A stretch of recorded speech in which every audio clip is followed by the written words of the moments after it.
So if you've been playing Honkai Star Rail since launch like myself, you are now probably safely outside of the honeymoon period, right? Now, if you don't know what I mean by honeymoon period, that means, you know, after a multi-year hype cycle of anticipating and waiting for Honkai Star Rail to finally come out, eager to look through every nook and cranny, strategy, guide, you know, tier list, like going through all of this, just like a tsunami of information, new game concepts, new lore, new characters, all of this stuff hitting you all at once. Eventually you get to a point where then you can say, okay, now I know what this game is, and your eye becomes a little bit more critical of the game's flaws, what the game lacks, what aspects of the game seem to be repetitive now and might only get worse over time.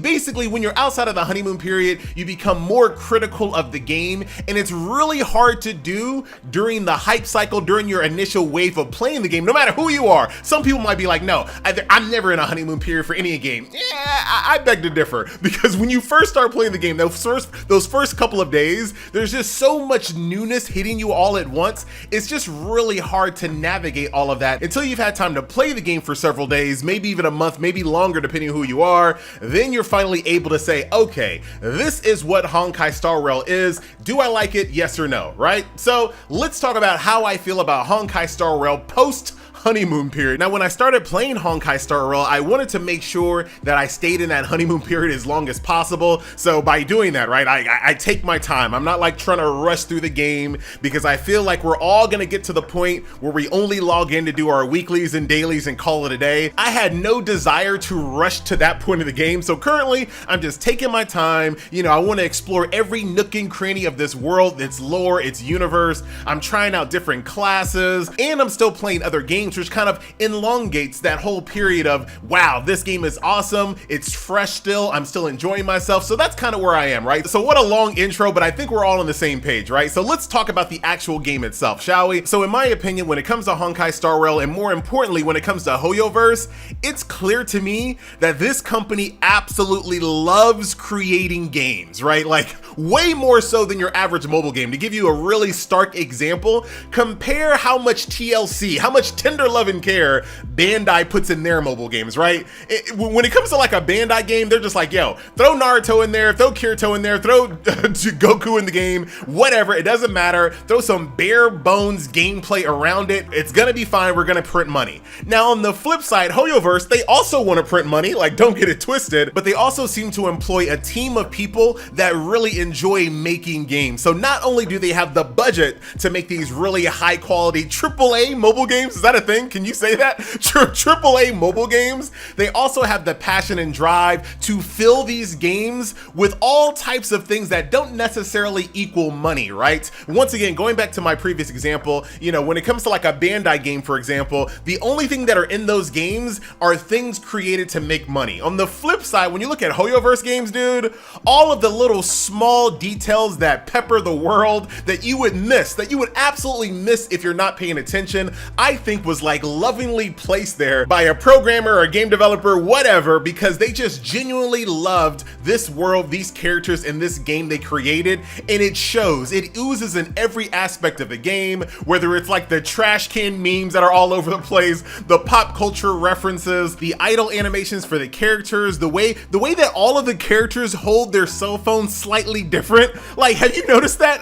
Not all the characters hold their cell phone the same way. Like little small details like that just don't happen in other mobile gacha games because they just don't care. All of the odes to their previous games like Genshin and Honkai Impact 3rd, this game is just filled with passion, and it's really easy to see, and that's why these games are so popular, not only with mobile game players, gacha game players, it's also so popular enough that it penetrated the console market, the PC market. Like, these games are on another level. Now, even though I think these games are on another level polish-wise and effort-wise and passion-wise, doesn't mean that these games are without flaws, right? If they weren't, everybody be playing them, but no, not everybody plays Honkai Star Rail or Genshin or their upcoming Z DBZZ or Impact Third or this new unannounced open world game that they started hiring for. Dude, HoYoverse don't sleep. So with all that being said, I think that's a perfect segue into the story of Honkai Star Rail. Now, overall, I am very much enjoying this story, this world, this characters thus far, especially the characters, way more than I thought I would. So leading up to launch, I saw all the artwork for the characters, some of the intro videos,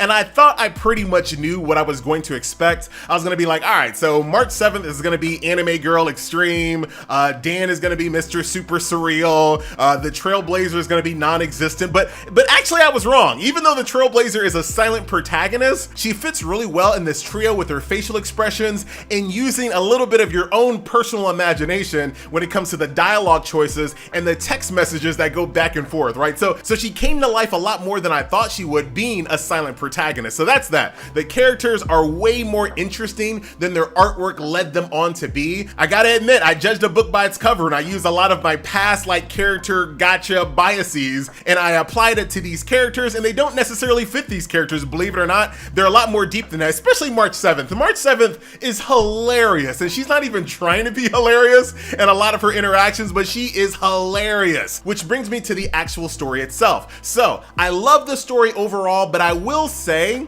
that I think the pacing of the story is off in some segments. There are some times I feel like the story could have been delivered better, more quickly, and just more concise if they weren't as wordy. Now I know that sounds like FG just being lazy and not wanting to read, but to give you like a made up example, right? It's like this, there's some parts of the story that I think drag on for no reason. Like one NPC will be like, all right guys, let's go to the cave. And another NPC will be like, you know what? We should go to the cave, let's go. And a third person is like, well, if you guys really want to go to the cave, I guess we're going to the cave. And then the fourth person will be like, dude, are y'all really going to the cave? Do you know how dangerous the cave is? And another person will be like, yes, the cave is very dangerous, but I think we should still go. And I'm like, oh my God, right?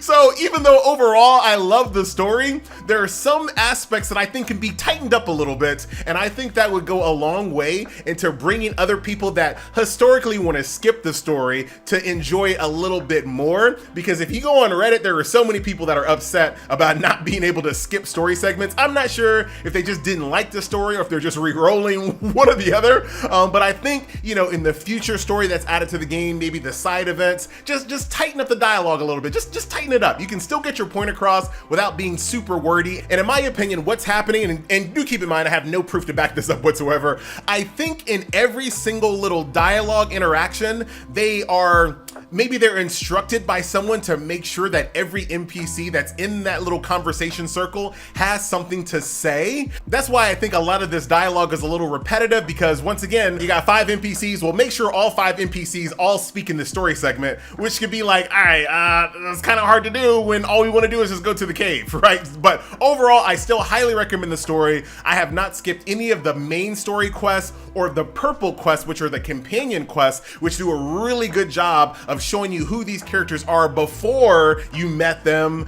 what they're working on, their dreams, their aspirations, their hopes, their motivations. So I highly recommend that. So far, I've only gone through Hooks, but Hooks was fantastic. Highly recommend it. Now, on the flippy side, on the opposite side of the gold main quest and the purple companion quest, you have the green daily quest and the blue like side quest.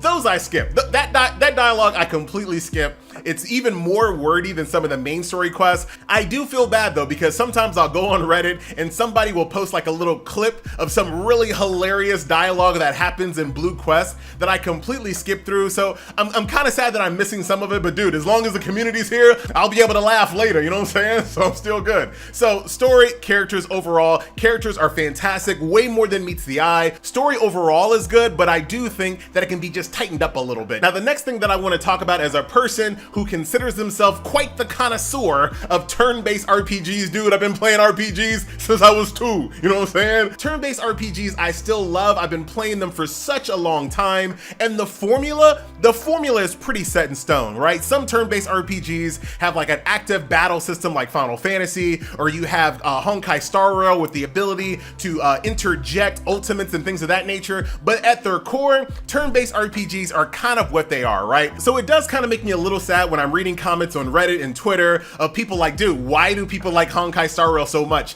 It's just another turn-based RPG. Boring.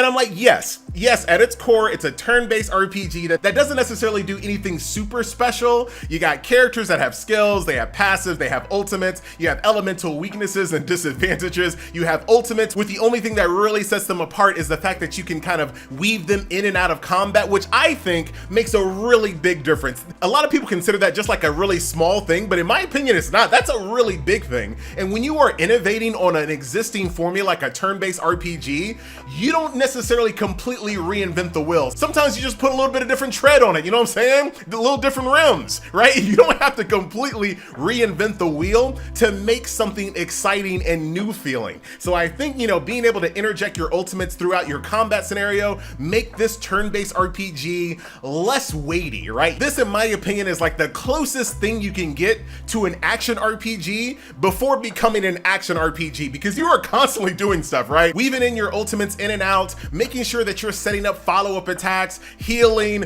calling, like there's a lot of things going on in combat than your standard, I hit you, I wait. You hit me, I wait. I hit you, you wait, right? It's not that level of turn-based RPG. So if you're out there, like, I don't want to play this game because I never really liked turn-based RPGs because they're so slow and they're so boring, still give Honkai Star Rail a shot, because there has been no instance in this game thus far where I was fighting a boss or doing an encounter that was actually like a challenging one that I felt bored. Like, the combat system lends itself extremely well to more active, more paying attention gameplay, more than your typical turn-based RPG. I highly recommend it. So the next thing that I want to touch on is like the overall graphics and style of the game. So you guys know me, or you might not know me, but if you do know me, you know that I absolutely love a blend between fantasy and futuristic. So I still want people to use traditional swords, bows, and arrows, but I also want them to fly around on spaceships, right? Like, I still want both of those combined, and that's exactly what this world is. The world is great. The world is fantastic.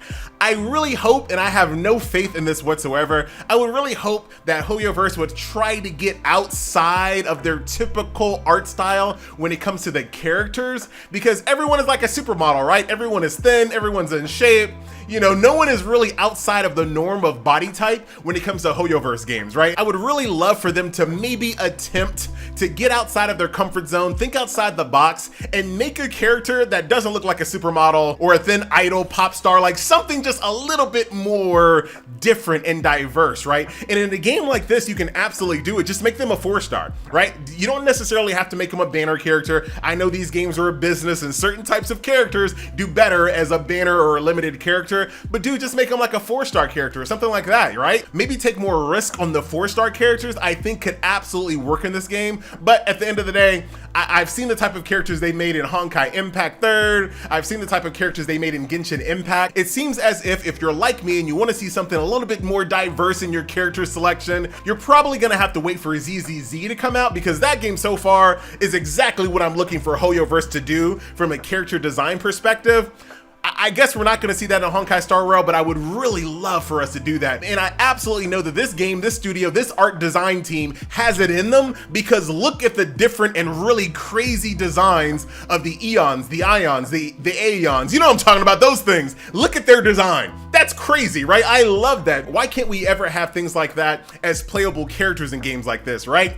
Maybe that's me. FG. So we talked about the gameplay, the characters, the story, the graphics, the art style, the overall polish of the game, all wrapped up with some pretty incredible music and sound effects. Dude, I know a lot of people like to play with the sound off. Please don't on Honkai Star Rail. There are so many great soundtracks, like the boss fight with Coco was incredible. The music and the orchestra just going off made that whole encounter, that whole scene, the whole, like, I don't want to spoil it, but it made everything just go to the next level. If you played Final Fantasy VII, think about fighting Sephiroth on mute, right? Like, it changes everything. So I highly recommend it. If you're gonna be playing this game, don't play it on mute. The music's fantastic, the sound effects, the voiceovers, whether they're on, you know, Korean, Japanese, English, they're all really, really good. Like, I am so torn on which one I like more. Time to Twirl or Kudu. Like, I don't know which one I like more. I wish there was a way that I could make certain characters speak certain languages. Like, I want Himiko to speak Japanese, and I want Herta to speak English. I've seen other games do that, Path to Nowhere has an option like that. I'm not sure if we'll ever see that here, but overall, not only is the music and the sound effects fantastic, they are so good that they are spawning memes outside of the game. That's when you know you hit that next level, right? So really, when you talk about the overall framework of the game, the only negatives that I've really mentioned thus far is sometimes the story's pacing is a little off. It can feel a little slow when it doesn't need to be. I'm a little disappointed about today and the future of what I can expect from the diversity of character models and heroes that are going to be added to the game, but I would love to be wrong. What about the actual minute-to-minute daily grind gameplay? How is that? Well, so far, as a person that's just freshly outside of the honeymoon period, I still think that the simulated universe is one of the best labyrinth-style gameplay modes ever in a gacha game. Eventually, it will get boring. Eventually, it will get tiring, but I think they bought themselves a ton of time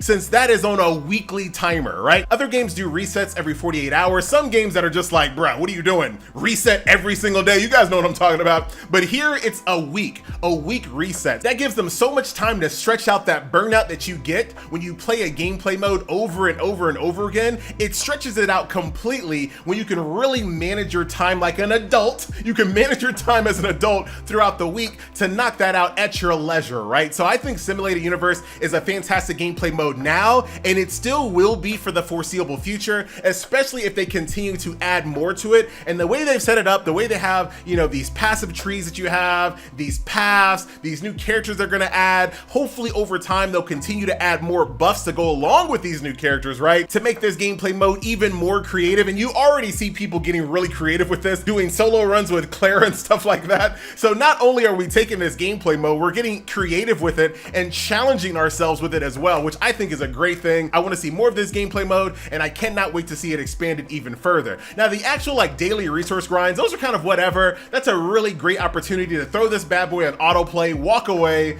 you know, turn it up to 60 stamina and get it done. Those are kind of whatever, right? I have no real opinion, positive or negative, about daily resource grinds. They exist because they have to exist, right? And when you want to talk about Forgotten Hall, a gameplay mode like that is basically immune to burnout because you really just run through it one time, you 3-star it, you challenge yourself, you create teams, you build diverse rosters, you level up units you wouldn't normally level up, and maybe you find a whole new love and fascination for those characters, right? So Forgotten Hall is great. It's like I said, it's immune to burnout. You clear it once, you get great rewards, you get bragging rights, and you keep it moving. So that's fine. Now, when you look beyond that, however, what is the future of gameplay modes here in Honkai Star Rail, right? Well, so far, when it comes to like the social aspect, the only thing we have is a friends list. Will we see a guild or a union or a faction system in the future? I really hope so. Like, I really hope that happens. This is a game that I think would do really well with the guild functionality, where you have a home base that you can exist in and walk around with and see other players walking around with as well.